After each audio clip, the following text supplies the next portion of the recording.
ओम शांति। 26 अक्टूबर 2023। मीठे प्यारे बाबा के आज के मधुर महावाक्य। आज की मुरली के कुछ मुख्य पॉइंट्स।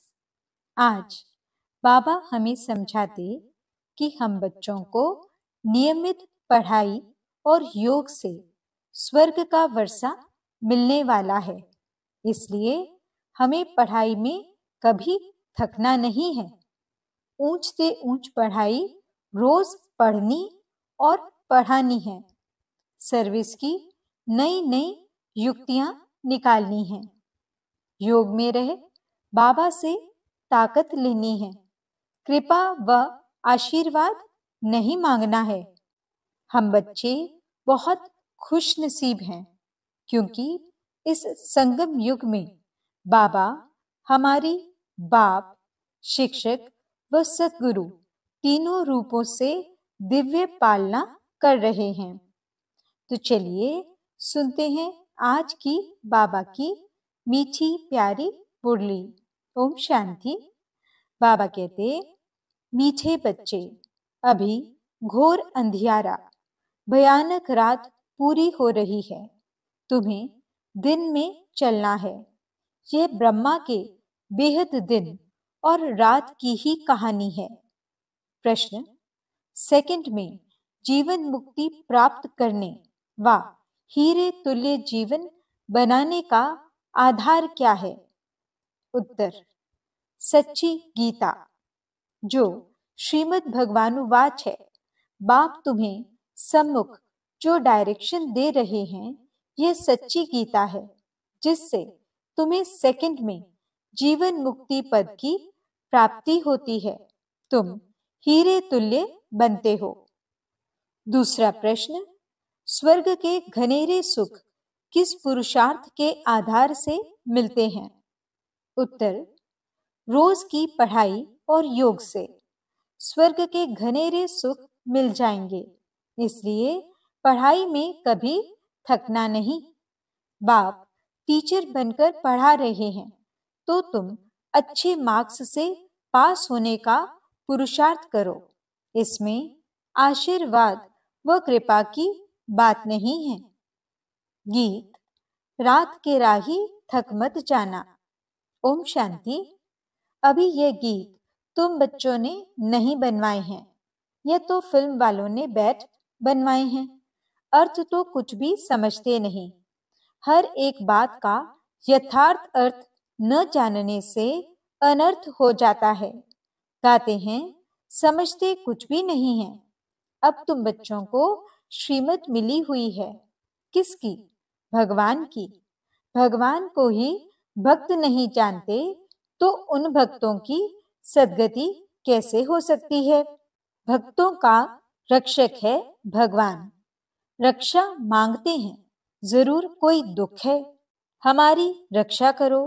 बहुत गाते हैं, परंतु भगवान कौन है, किससे रक्षा करते हैं, जरा भी नहीं जानते। भक्त अथवा बच्चे अपने बाप को न जानने कारण कितने दुखी हो पड़े हैं। अभी इनका अर्थ तुम बच्चे समझते हो। अभी है घोर अंधियारी भयानक रात, आधा कल्प की रात है। कोई भी विद्वान, आचार्य, पंडित नहीं जानते कि रात किसको कहा जाता है। यूं तो ये जानवर भी जानते हैं रात सोने की, दिन जागने का होता है। चिड़ियाएं भी रात को सो जाती हैं, सुबह होते ही उड़ने लगती हैं। वह दिन रात तो कॉमन है। ये ब्रह्मा की बेहद की रात और बेहद का दिन है।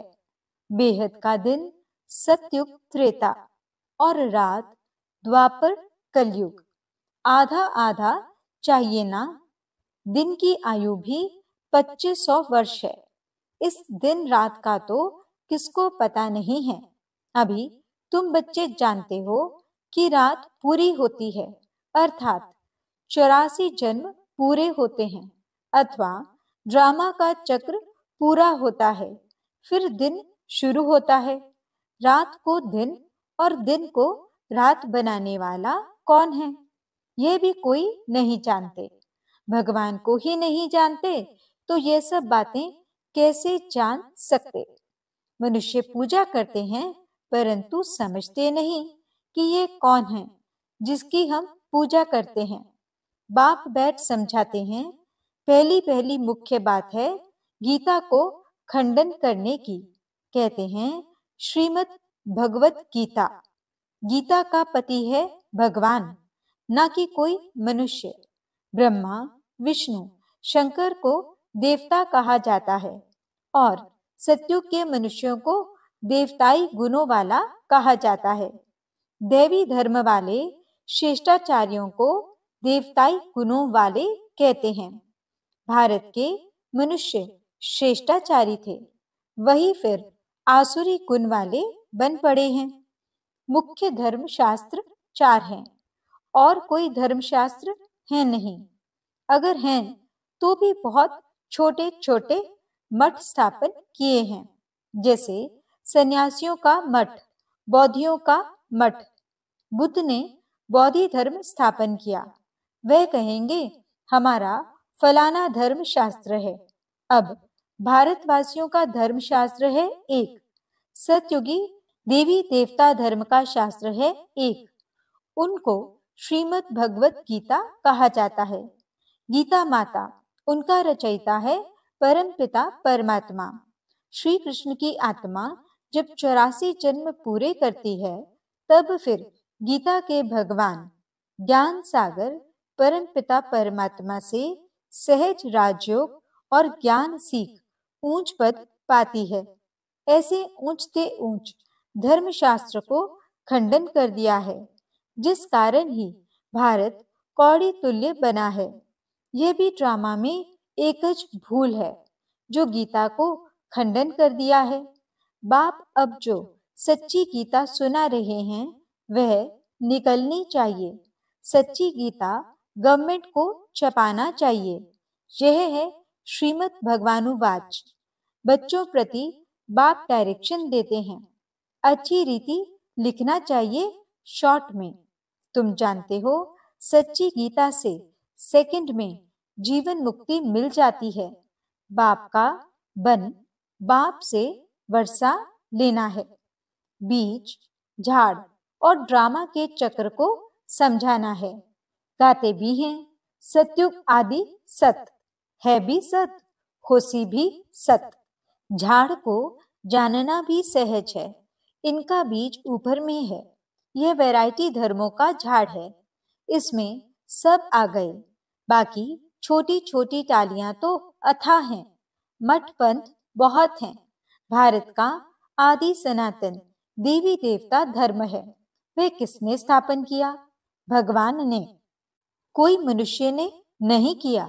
श्री कृष्ण तो दैवी गुणों वाला मनुष्य था। वह 84 जन्म पूरे कर अब अंतिम जन्म में है।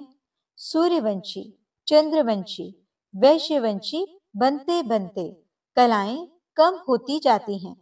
सूर्यवंशी राजधानी जो सतयुग में श्रेष्ठाचारी थी, सो कलयुग में अब भ्रष्टाचारी है। अब फिर श्रेष्ठाचारी बन रही है। तुम्हारी बुद्धि में है कि ऊंचते ऊंच पाठ किसका होगा।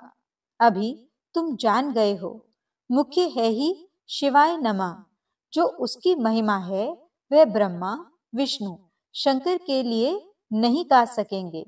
प्रेसिडेंट की महिमा प्राइम मिनिस्टर को अथवा और कोई को देंगे क्या? नहीं। अलग अलग टाइटल है ना, सब एक तो नहीं हो सकते। तुम बच्चों को अभी बुद्धि मिली है। तुम जानते हो क्राइस्ट को भी अपना क्रिश्चियन धर्म स्थापन करने का पाठ मिला हुआ है। आत्मा है तो बिंदी, उस आत्मा में पाठ भरा हुआ है।